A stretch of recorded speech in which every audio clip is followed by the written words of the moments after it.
Welcome to Fit in Fitness, the podcast that proves movement isn't just for the gym, it's for life. I'm Carly Fouth, also known as Fit Fun Carly. I'm a cancer survivor, fitness mentor, and founder of the Fit in Fitness method. This all started from my chemo chair, where I began sharing stories to bring hope and resilience to people going through cancer. Now I'm taking it further, expanding beyond my own breast cancer fight to highlight people from all walks of life who've used movement and mindset to overcome life's biggest curveballs. Whether you're facing illness, lost, or just feeling stuck, these are stories of grit, joy, and the small, powerful steps that can change everything. Welcome back to the Fit in Fitness podcast. Today's episode is an episode that I've wanted to do for a while because the person I'm going to introduce you to is such a great example of the importance of really opening up yourself to new things as the season of your life changes. And if you're open to it, you can really discover some great things about yourself and move in a new direction and really connect to fitness in a meaningful way. So I'm going to be introducing you to my friend Bethany Cass. Bethany is somebody who was entering a new phase of her life, an empty nester, and realized she wanted to get more into hiking. And her story is one that I think we can all relate to. And hearing what she has done and the goals that she has achieved and how she is maintaining her fitness and rediscovering new things about herself or things that maybe she hasn't experienced in a while is really refreshing. And I think it's something that every single person can learn from. She's amazing. So I can't wait to introduce you to Bethany. We talk about some hiking tips, how she got into hiking. If you would like to get into hiking, what are some things that you can do to enter into that world safely? And also about the changes in life that we all go through. So I hope you enjoyed the show. Welcome back to the Fit in Fitness podcast. I have had this person on my mind to be my guest for a while. So I'm really excited that I finally reached out and she said yes, and we worked out a time. And this is going to be a great conversation. It's something that I've really wanted to talk about for a while. And I can't think of anyone better to talk about the subject that I will tell you about in a second than my friend, Bethany Cass. Welcome to the Fit in Fitness podcast, Bethany. Thank you, Carly. So great to be here. I am so excited to talk to you about something that I really admire about you. And it was one of the things Bethany and I met almost 2 years ago, and she was just telling me a little bit about her life. And I was thinking to myself, man, I feel like Bethany, you need to write a book, or you need to I don't know, be a consultant for women of a certain age who are going through a transition of being an empty nester and finding this new chapter in their life, because that is what Bethany did. I'll give you a little overview of what I really admire about Bethany, and then I'm going to let her tell us a little bit about it too. But Bethany was the innkeeper at a retreat that I ran in New Hampshire. I didn't know her ahead of time, but she was the one who was in charge of cooking the meals. And thank goodness she was there, because she led us on the hikes too. We'd probably still be in the woods if it was me leading the hikes. But Bethany was just this I don't know, the first thing you notice about Bethany when you meet her is her smile. It's just so big and inviting and warm. And she started to talk a little bit about being a mom and then what happens when your kids leave the house. And Bethany was talking about, instead of looking at it as this big sad thing, she looked at it as an opportunity to really do more of what she wanted to do. And we all know that when you want to do something, there's a difference between talking about it and actually doing it. And what impressed me about Bethany is she actually pulled up her big girl pants and she's like, I'm going to make this happen. So Bethany, why don't you tell us a little bit about that transition for you of having kids at home, what life was like for you before, and then what happened when your kids left the nest? Yeah. So I have 3 kids who are all in their 20s. My youngest is now 20. And when they were kind of getting into their independence, into their teen years and going off to college, it happened to be the same time as COVID. So I felt like I was handling a lot at once, right? I mean, I was missing the void of no longer being the mom. I've also worked full time while raising the kids. When the kids started kind of becoming more independent, and then I had COVID, I had a lot of extra time on my hands. Yeah, I just started kind of getting into my passions and really thinking back to what were the things I did back in my 20s? What are the things I enjoy doing? Now that I have this time, let's go out there and start doing them again. So I really started getting back into biking and hiking and just getting out into nature. So hiking was a big thing that I was doing with my kids as well. You know, I've always been someone who enjoyed the outdoors, enjoyed nature. And during COVID, when everything was kind of shut down, I was taking my kids up to the White Mountains and we were going hiking. So that kind of what started some of that journey. Yeah, and we talk a lot about recent episodes about perimenopause and menopause and that stage of women's life when lots of times it coincides with kids leaving the house and your body not feeling the same as it used to, and the importance of remembering that there are other things for you to do that you may not realize you like to do, and also thinking about the stuff that you maybe used to like to do as a kid, which you were talking about as well, and reintroducing those things into your life. So really taking the time to think about fitness as something you enjoy and what is it exactly about fitness that you enjoy so you can continue being healthy in a way that feels like it's part of your lifestyle and not like a heavy load and something that you have to do. So let's talk a little bit about your love for hiking. So take me back to your realization and what it is that you first loved about hiking. What makes you want to keep hiking and hiking and hiking? Yeah, yeah. So when I was raising my kids, you know, our vacations were always filled with outdoor adventure. I'm sure all my kids have stories of mountains I made them climb, you know, but it wasn't.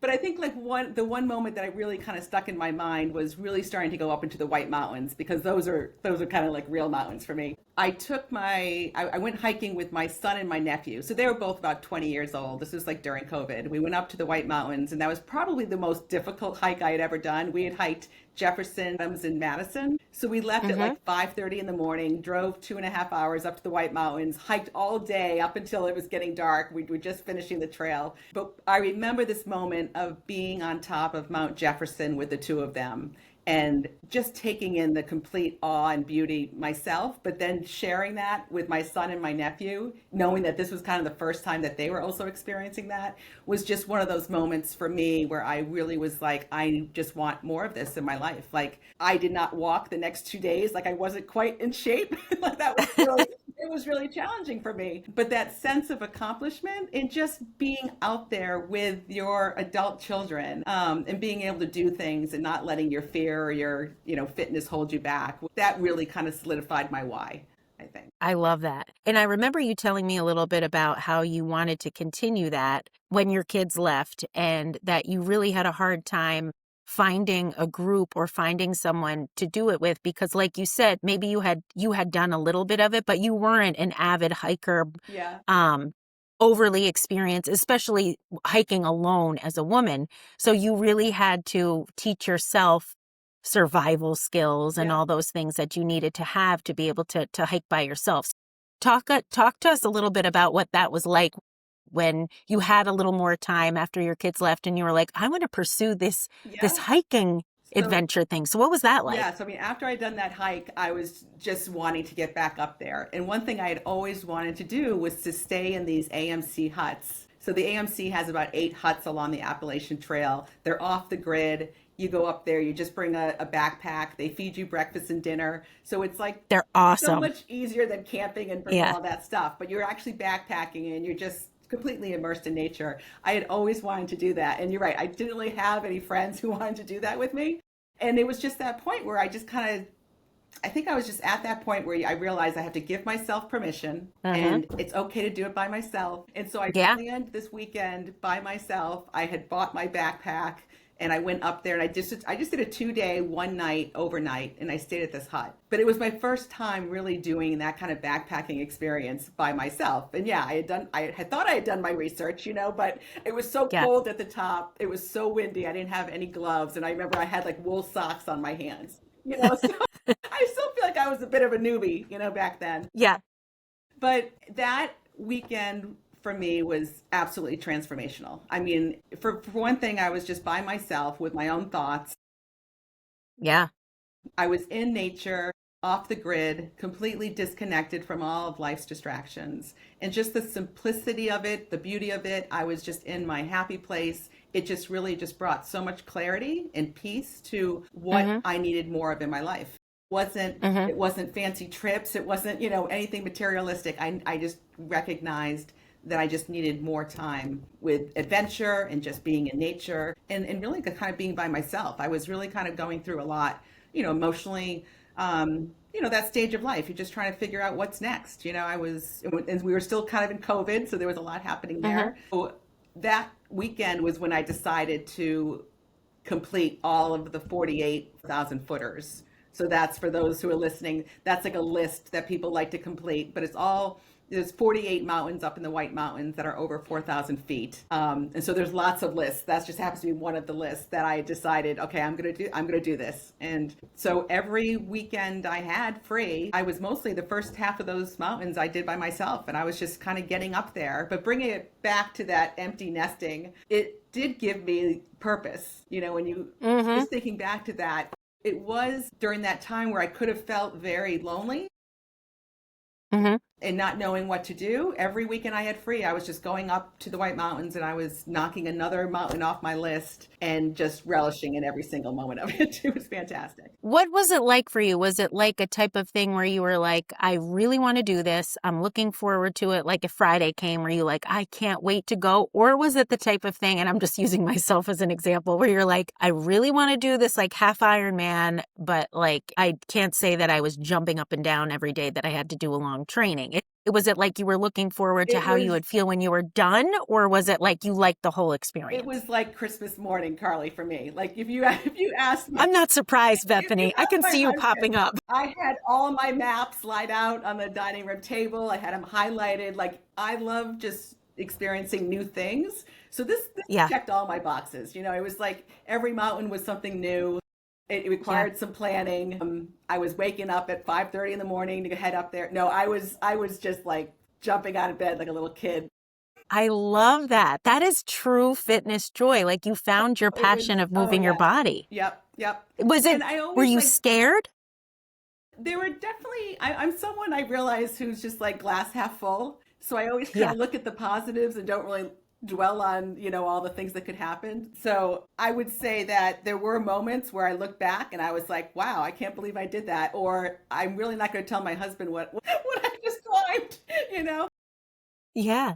For Christmas, he gave me a Garmin. So I had kind of an SOS. So I think like over time, I had taken my wilderness first aid training. I had done a lot of research. I was going up to the mountains prepared. But you never know. There You was never one know. time where I turned back because there was some ice on the rocks and I started trying to climb up it and then my husband's voice was in my head being like, be careful. I'm like, yeah, I don't think he'd want me doing this. So I Yeah. so I turned back. So people always say the mountains will always be there. You have to Yeah. you have to use your sensibility and know when to turn around or know when to not go up. If the weather was bad, you just find a better day. Was that the scariest moment you had hiking by yourself? Or was there an experience that stands out that you're like, holy crap, I can't believe I made it through that? There was one winter hike that I did with a friend, and it wasn't until we finished that we realized it was on the terrifying 25 list. It's a very steep hike.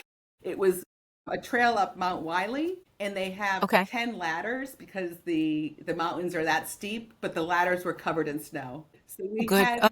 we I had think I just threw up in my mouth a little bit. Oh, had snowshoes and we just took it really, really slow. It was of the 48 hikes, that was my most difficult. how did you come down? Did you have to come down the ladder? Just slowly. Bethany, I think my But armpits are sweating. but but I don't want to scare listeners off. There Oh, that's scary. yeah, so That's I really mean scary. so I do like a good sense of adventure, and it Yes, definitely you do. yes, there was Wow. So how did you eventually find a tribe or community that yeah. you, So, yep. yeah. So I this is, when I look back at my journey, I think this is the one thing that really stands out the most was I had started this, these hiking these 48 kind of by myself as more of a personal challenge and just a way to kind of return to myself and go out there and enjoy nature. And about halfway through, that's when I connected with Jana at Sapio Adventures. So Yeah. Sapio is a company that connects like-minded people doing outdoor adventures. And once I connected with Sapio, I started doing some of the retreats. I met you and I started guiding some of the hikes on the weekends up in the White Hmm. Mountains. And that's where I started to meet so many people. So I've probably have led about 10 different hikes. I was also doing backpacking retreats. I got to lead a backpacking retreat to Machu Picchu. But that is really where that community started to grow. And to find other people, like I feel like I have now my community of people that I can call and say, hey, do you want to go up hiking? And they're like, yes, you know? That's great. And so that, to me, I think that was probably the what's come out of this the most is just kind of realizing that you can find your people. And I was really looking for that kind of sense of connection Hmm. with people at that time. And Hmm. that was my avenue for doing it. You know, like yourself, I kind of put myself out there. I put myself out on Yeah. social media and I was just kind of sharing, you know, these are the hikes I'm doing. And eventually it grew. But what I guess my full circle moment was the very first solo hike that I did was the Franconia Ridge hike. Hmm. And 4 years later, I wanted to lead that same hike. So in September, that was the hike I led through Sapio Adventure. So here we are 4 years later. I had first gone out there by myself, feeling like a newbie, not really knowing what I was doing. And then 4 years later, led, 12 other people up that same ridge, up that same mountain. And so that was just a really kind of special moment for me to kind of realize that, what you're seeking is seeking you and you can Yeah. find that community, and just sharing, the hiking to me is just so empowering. Hmm. There's just so many benefits I've gotten from it personally, from just the confidence and the resilience and just wanting to share that with other women or other people, our age. That just has brought a That's lot your of meaning passion. to me as well. Yeah.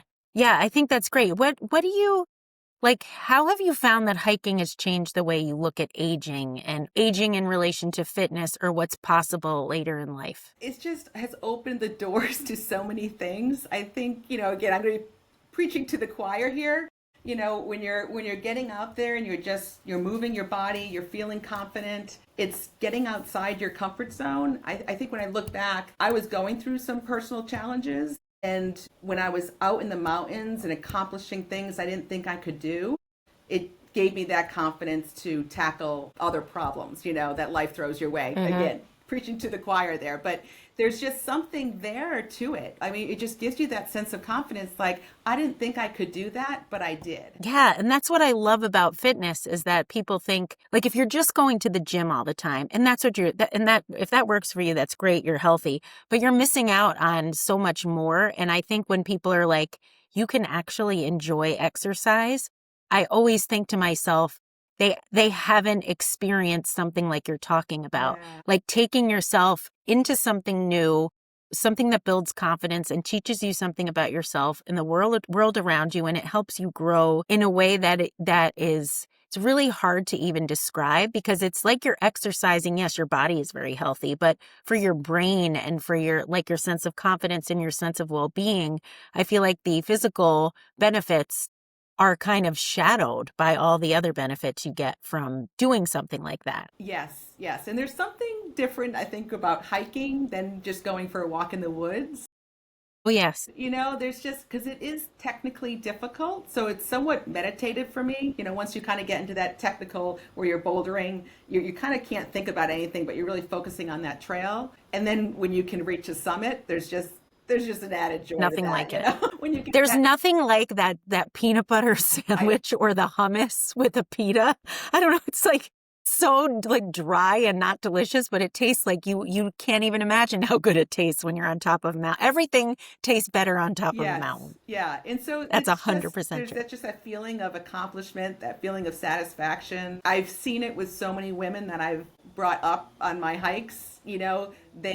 There was a lot of women, they hadn't done that in a long time. They weren't sure if they could do it. And then you get them to actually get to the top and they accomplish that hike and you see it. You just see the sense of pride, that you Is there a, have. is there a f- is there a favorite trail or moment that you've had on the trail? Speaking of the people that you've guided, was there something that stands out for you where you were with somebody and they had this major like epiphany or something that really stands out, or is it more just like a No. general? Yeah, I mean, I've had so many. I mean, so the last backpacking retreat I did up to Franconia Notch, there was a woman who I don't think realized how difficult the trail was. We were joking. I think she saw yoga and waterfalls and she was sold. But Sounds like me.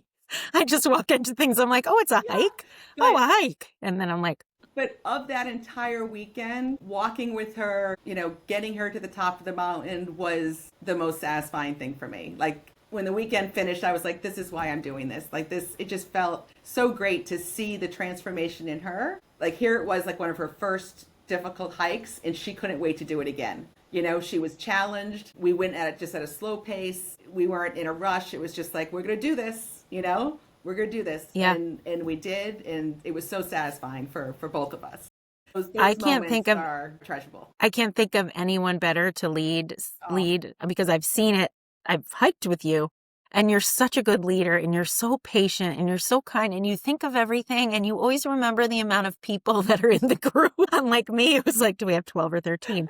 You're just like so thorough and you also are such a great cook. So like having you as an innkeeper, I feel like is just saying you're an innkeeper is just like, it doesn't complete exactly like you are the innkeeper, the caretaker, the guide. Like you do such a good job. You can tell that you have such a passion for it and you want other people, you give other people permission to achieve their goals and realize what they can do in a way that's like, it's not forced. Like I think every single person who was on the retreat with us felt like they could do it simply because you told them that they could. And they were like, well, if Bethany says I can do it, then I can. And it's such a positive experience. I think it's something that was so important to you. And I love the fact that you're like paying it forward to other people. and That's you so were there. important. There were people that they hadn't hiked before, they hadn't Right. snowshoed before.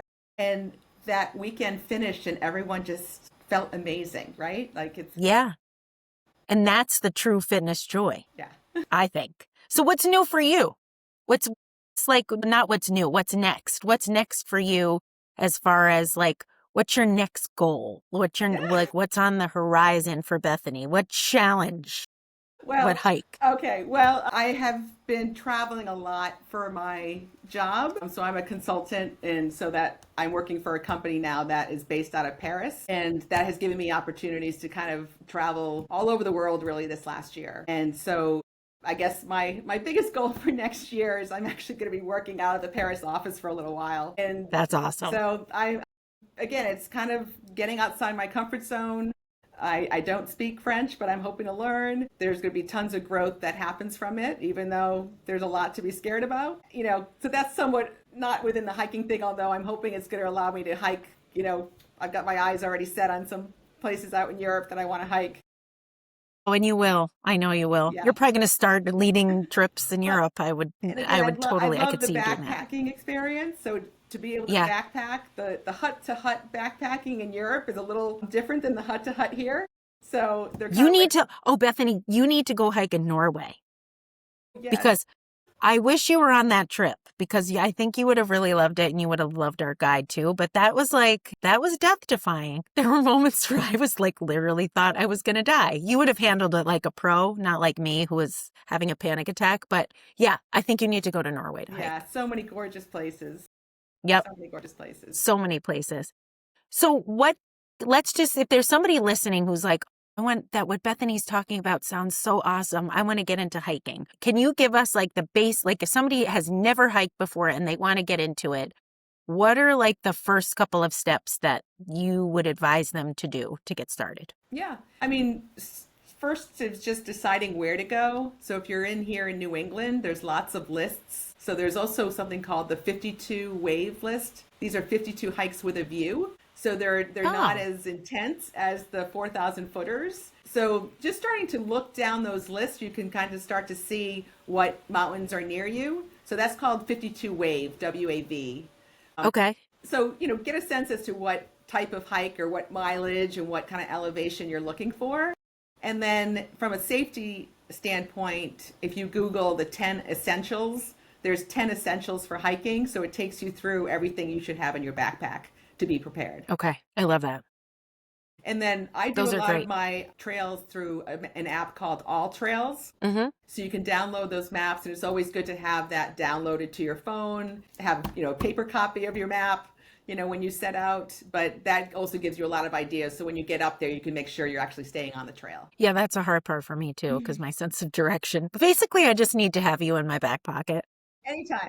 Bethany, lead me. Oh, Bethany, this is so great. I admire you so much. Oh, I think of you all the time. And like I said before I hit record, like I want to be Bethany when my kids leave the house. Like even if it's not hiking, but maybe it's something else. But just to have the courage to be like, I want to try something new and I'm going to do it for me. And I'm not going to have to rely on anybody else. This is something I need to do. And then to see what unfolds in front of you and how you have spread that joy to other people is truly inspiring. So I hope you keep going with it. And is there a way that people could get in touch with you or follow you on Instagram? Like how can people reach you if they have questions yes, or they just want to absolutely. say, So Bethany, you're awesome. definitely check out SupYo Adventures. So SupYo stands for Stand Up Paddleboard Yoga, but they do all kinds of hiking and retreats and backpacking and international retreats that Carly's led. And then you can follow me on Facebook, Bethany Cass.